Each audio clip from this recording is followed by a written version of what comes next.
A woman had been sentenced to life in prison for a murder she didn't commit. Her husband couldn't accept this, so he decided to break her out of jail. Let's see how he manages to save her. The movie opens with John and his wife Laura. John was at a party with his brother. During dinner, Laura got into an argument with John's brother's girlfriend, while John and his brother simply laughed it off. After dinner, everyone went home. That night, when John and Laura returned, their son Luke was already asleep, so the two took advantage of the moment to be intimate. The next morning, we learn that John is a teacher, living a simple but happy life with Laura. Laura, however, was diabetic, so one morning she was taking her insulin shot when she noticed a bloodstain on her jacket. She quickly tried to wash it off in the sink, but before she could finish, police suddenly stormed into their house, arresting her for murder. When John tried to resist, they arrested him too, leaving little Luke crying helplessly. In court, Laura was found guilty and sentenced to life imprisonment. 3 years passed. John took Luke to visit her in prison. After a short wait, Laura came to meet them. She first hugged John and then tried to talk to Luke, but Luke didn't want to speak to her. He didn't understand that his mother had already spent 3 years in prison. Laura sadly said she didn't know when her son would forgive her. She then asked John when her bail would come through, but John avoided the question, saying their lawyer was still studying the case. Laura explained that she had seen her boss being murdered, but no one believed her. John comforted her, promising he would get her out no matter what. When John returned home, he started studying the case himself, but every single piece of evidence pointed against Laura. The night of the murder, she had fought with her boss. Later, in the parking lot, she bumped into a woman, and one of her coat buttons fell off right before her boss was found dead. A coworker had seen Laura leaving the crime scene. Her jacket had blood stains, and the murder weapon had her fingerprints. Seeing all this, John realized there was no legal way left. The only option was to break her out. When John met with their lawyer again, the lawyer bluntly told him, "There's no way she's getting out." John replied firmly, "Then I'll get her out myself." Later, he visited Laura and told her what the lawyer had said. His eyes were full of tears. Laura instantly understood that there was no hope left, and she broke down crying. That night, John returned home, where his mother, sister, and brother were visiting. He spent time with his son Luke and gave him a jar full of coins he had been saving, as if he didn't know if he'd ever come back. Later that night, while reviewing Lara's case files, John received a call saying that Laura had been taken to the hospital. He rushed there immediately, but the staff refused to let him see her. John argued with the police and doctors, but they wouldn't allow it until one doctor finally gave him 5 minutes. When John entered, he saw Laura handcuffed to the hospital bed with bandages around her wrist. In that moment, he realized exactly why she was there. That's when John made up his mind. No matter what it took, he would get Laura out of prison because she was serving a life sentence for a crime she didn't commit. John started researching the prison. He went to a library and began reading books about prison breaks written by a guy named Damon, who had escaped from jail 7 times. Later, John tracked Damon down. Pretending to be a reporter, he asked, "How did you manage to escape 7 times?" Damon laughed and said, "You gotta keep your mind open. Look for the small flaws in the system, little details you can use. You need to know exactly where you're headed before you even start. Pick a spot no one ever goes to.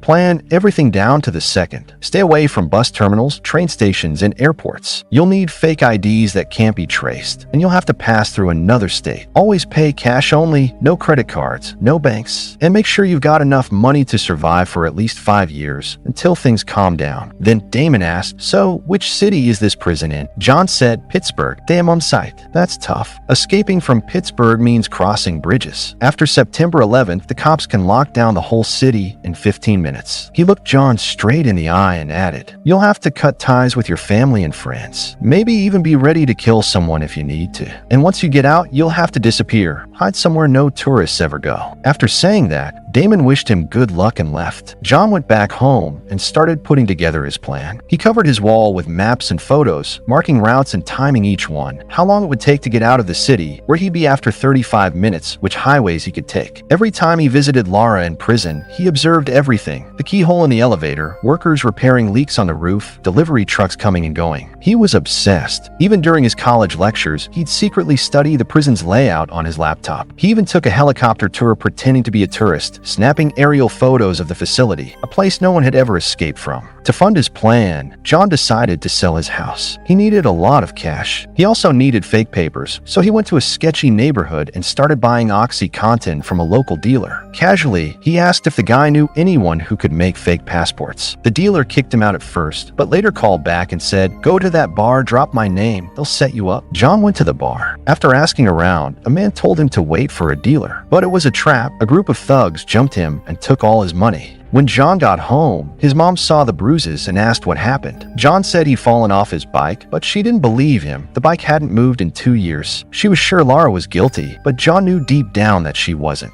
A few days later, John went back to the same neighborhood. 2 guys on motorcycles followed him home. When he got there, the doorbell rang. John opened the door. It was Mike. Startled, John grabbed a baseball bat and demanded to know who he was. Mike said calmly, "Relax, I can get you what you're looking for, fake passports." John gave him cash and photos, then warned, "Don't ever come back to my house again." John told Mike he'd come back to pick up the passports somewhere else. Mike agreed, but warned him, "If I'm not there at the time I told you, don't stick around. Walk away." After that, John went to see Laura and told her he was working on a plan to get her out soon. Next, we see John buying a gun as part of the plan and the shop owner showing him how to handle it. The following day, he went to the location Mike had given him to pick up the papers. After waiting a while, John figured Mike was late, but he stayed put. A car pulled away, and then Mike showed up. Mike scolded him for waiting so long. The car that had left was actually a cop's. He handed John the fake documents and warned, "You're losing your mind over this. That obsession's going to make you slip up." After that, John taught himself how to make a bump key, a key that can open many locks. He learned from the internet and built one, deciding to try it the next time he went to the prison. He even tested it on his own front door. On the day he went to the prison, he had a bump key in his pocket with his other keys and slipped it into the metal detector. When he moved past the detector, he quickly picked up the key before a guard saw. In the hallway with the other visitors, John hung back on purpose and tried to use the key in the elevator lock, but the key snapped. Half of it got stuck in the lock. John tossed the other broken piece into his hand and stood there pretending to be clueless and innocent. A guard soon noticed a key jammed in the elevator and that someone had put it there. Then the emergency alarm sounded and the prison went into lockdown. Officers outside began questioning everyone who'd come in. The first person to come out of the interview room was the woman who'd seen John drop the key. When it was John's turn, the guards reviewed security footage and she said, "I don't show up on the tape. It was this tall guy behind me." That raised the officers' suspicions, but suspicion alone wasn't enough for an arrest, so they let John go. As he walked out the prison gate, his nerves almost got the better of him. Detective Quinn saw the whole thing and started to suspect John. From then on, Quinn kept John under surveillance, but John didn't know. He kept quietly selling off his stuff, and whenever his brother visited, John hid away. Quinn was parked outside the house watching. One afternoon, John took Luke to the park. Luke's friend Carrie's mom invited him to Carrie's birthday party. Later, John threw himself back into the plan. One day, he noticed a new van parked outside the prison, and an idea hit him. He would use a medical van in his escape plan. He researched Lara's diabetes, and then tailgate the van to learn its schedule. He also found a trick online, using a tennis ball to unlock certain car doors. The next day, he used the tennis ball trick to open the medical van's door and photograph Lara's test results. Later, he forged medical reports that made it look like the doctors believed Lara's condition was dire. The next time John went to see Lara, she gave him terrible news. In 3 days, she was being transferred to an even higher security prison. Hearing this, John felt the ground slip out from under him. Now he had only 3 days left to make his plan work. His biggest problem was money, since his house still hadn't sold. John dropped his son off at his parent house, but his father could tell something was off. He sensed John was about to do something desperate. Finally, John grabbed his gun and headed out with the intention of robbing a bank. But once he got there, he couldn't go through with it. The place was packed with security guards, and he knew he'd never make it out. Frustrated and hopeless, he went back to see Lara again and told her he'd file an appeal against the prison transfer. That made Lara angry. She said John was living in a fantasy, refusing to accept the truth. There was no hope, and he needed to move on with his life. To stop him, she even confessed right then that she had killed her boss. She wanted John to let her go and build a new life for himself and their son. But John didn't believe her. He went back again and told Lara not to lose hope. He would get her out. Now John had to find money, no matter what. That night, he went back to the dangerous neighborhood and followed a dealer to his boss's house. The moment he got the chance, John grabbed the dealer, shoved him aside, and forced his way into the house. A dog attacked him, biting his leg, but John pulled out his gun and ordered Alex, the boss, to lock the dog in another room. Then John demanded money. Alex handed over all the cash in his pocket but mocked him, saying, "You don't have the guts to kill anyone. You didn't even shoot the dog." To scare him, John poured whiskey on the floor and set it on fire. Alex panicked, claiming there was a kid upstairs, and ran up to save him. John followed, using the dealer as a human shield, and that move ended up saving his life. Alex had actually run upstairs to grab a gun. He fired at John, but the bullet hit the dealer instead. As Alex aimed again, John shot first. He quickly searched the house and found a bag stuffed with cash. As he was escaping, he saw that the dealer was still alive, writhing in pain and begging for help. This was actually where the story had begun. John put the bleeding dealer in his car and sped away, though one of his taillights had broken during the struggle. On the road, he thought about taking the man to a hospital, but before he could decide, the dealer died in the passenger seat. John left the body at a bus stop, then drove to a parking lot where he started cutting through a fence, part of his escape route plan. Meanwhile, Alex's house was in flames. Police soon arrived to investigate. They found blood on the floor and, as evidence, a broken taillight from John's car, the first clue that would soon lead them straight to him. That night, after finishing his preparations, John went to spend the night at his parent house. Later, when his father picked up John's bag to put it away, he noticed the plane tickets inside and instantly realized what John was planning to do. The next morning, before leaving, John told Luke to hug his grandparents because deep down, he knew this would be the last time they saw each other. His father hugged him tightly and, with a heavy heart, said goodbye. Today was the day John was going to execute his plan. He quickly packed everything up, tore his maps and planning papers into pieces, and stuffed them into 2 separate trash bags. Then he drove to Madison Medical Center, where he cut the phone lines, slipped into a van, swapped Lara's blood samples, and replaced them with the fake ones he had made. After that, he dropped Luke off at his friend Carrie's house for her birthday party. Before leaving, he told Carrie's mom, "If I'm late picking him up, Luke has his grandparents' number in his pocket." Meanwhile, at the hospital, when the doctors saw Lara's fake blood report, they decided to call the lab to confirm, but the phone lines were dead. Without waiting, they admitted Lara to the hospital based on the fake report. On the other side, police had tracked down the broken taillight and matched it to the make and model of John's car. A bit more investigation led them straight to him. When they got to John's house, they found the wall covered with maps, photos, and plans. Around the same time, they learned that Lara was being transferred to the hospital and immediately realized what John was up to.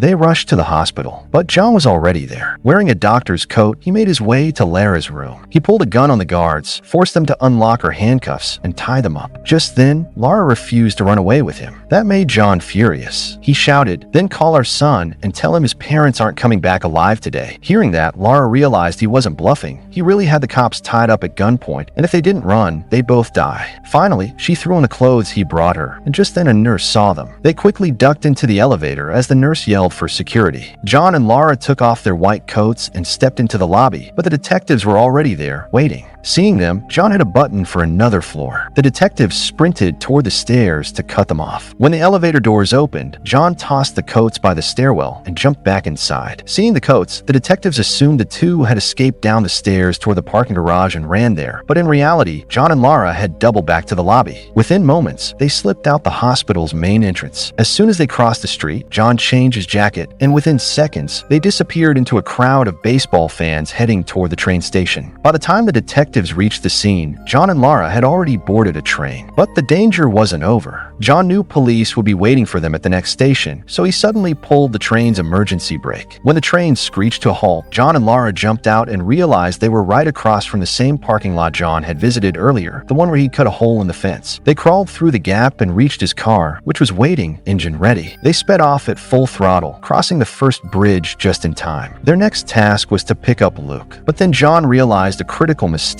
He'd overlooked one tiny detail. When he got to Carrie's house to get Luke, Carrie's mom told him, "The party's at the zoo. They haven't come back yet." Meanwhile, the police were frantically searching John's neighborhood. Soon, they found a trash bag containing all of John's planning papers. Meanwhile, John was speeding toward the zoo, but at the last moment, he switched streets. He told Lara that they wouldn't be able to pick up Luke before the roads were closed, so John suggested leaving Luke behind for now, since his grandparents could take care of him. He promised that once things settled down, they would get Luke back. However, Lara refused to leave without her son. Suddenly, she opened the car door and stuck her head out, right in the path of an oncoming truck. At the last second, John swerved the car. He stopped and talked to Lara, and she realized she truly couldn't stay away from her son. They decided to go back, reach the zoo, and picked up Luke. Now, they had to get through the checkpoint safely. At that moment, John had a clever idea. He stopped at the train station and offered an elderly couple a ride. Using them as a cover, he drove past the checkpoint, where guards were searching for a car with a young couple and their child. Since John's car now had the elderly couple inside, the guards let them through through without suspicion. Finally, John dropped the elderly couple off in the city and headed straight to the Canadian airport. Soon, their pictures were set to appear on TV under fugitives, but just before that, their passports were checked. Luckily, the guard on duty had changed, and the new guard didn't realize John and Lara had already gone through.